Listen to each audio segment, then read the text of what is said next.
Hello everybody. Today I have a special friend with me. This is my horse, Archie.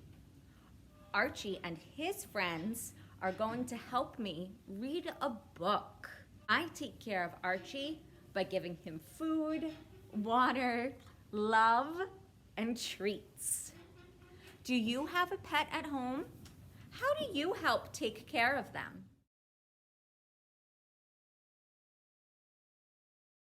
Fergus and the greener grass. Fergus was a little horse, outstanding in his meadow. He was eating grass beside the fence when came into his head, oh, he had a big idea. 'Cause he couldn't quite decide if the grass might be a little greener on the other side.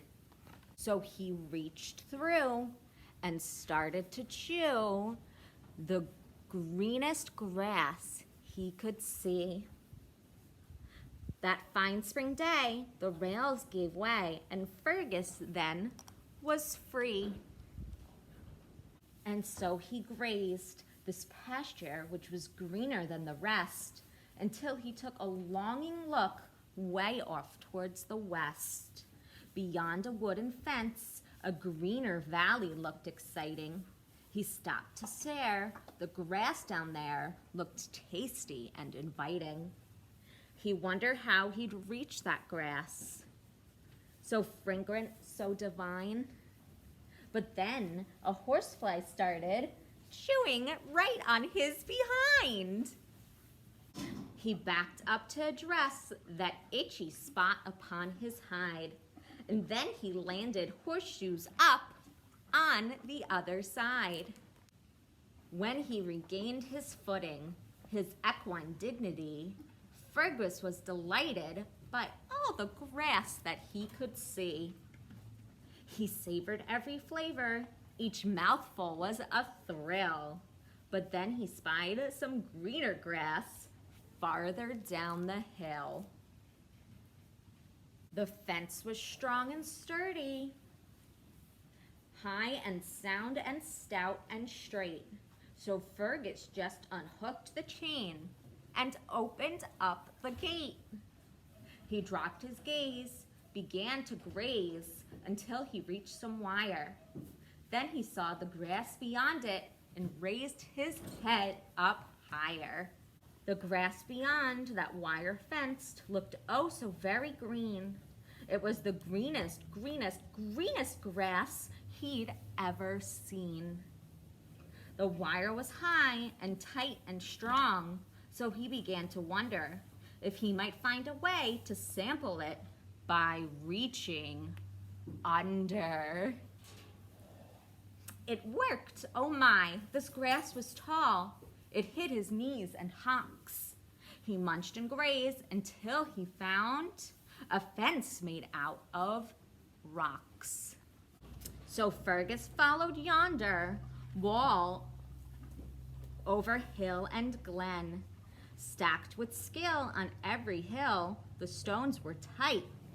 But when he found a slab that wiggled, that's when Fergus knew he could make a space just wide enough to wiggle through. He wandered and he nibbled to the sounds of birds and crickets until he reached a dainty fence made of painted pickets. Fresh and white, all tidy-like, as quaint can be. The gateway was the quaintest part, and through it he could see the grass, so smooth and clipped and green. Fergus couldn't wait to take a bite for sheer delight, and so he nudged the gate. Oops!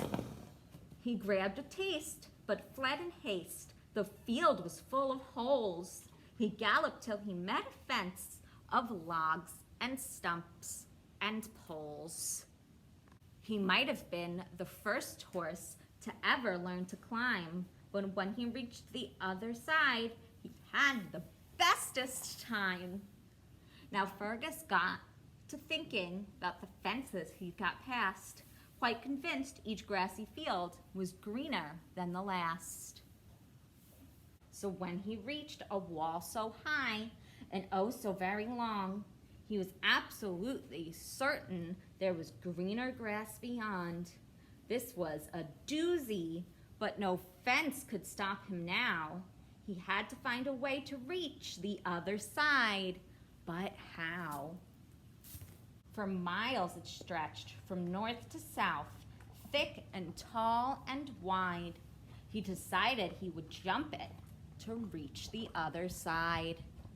Fergus aimed and took a run and leapt so high and grand. Beyond that fence there was no grass. He had no place to land.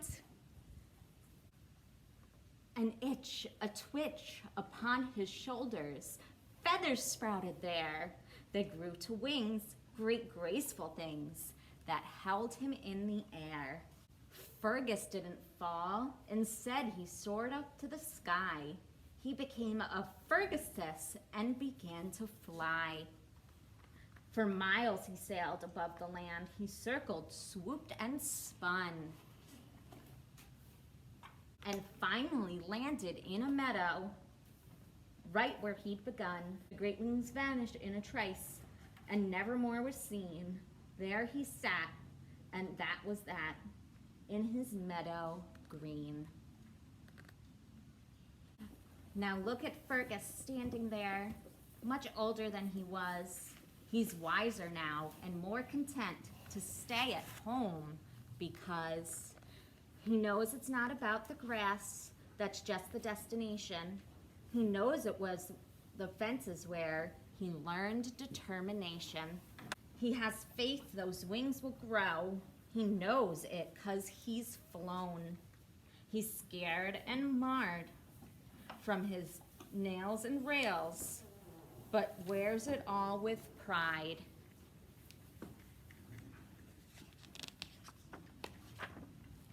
'Cause how would he have known if he hadn't ever tried? The end.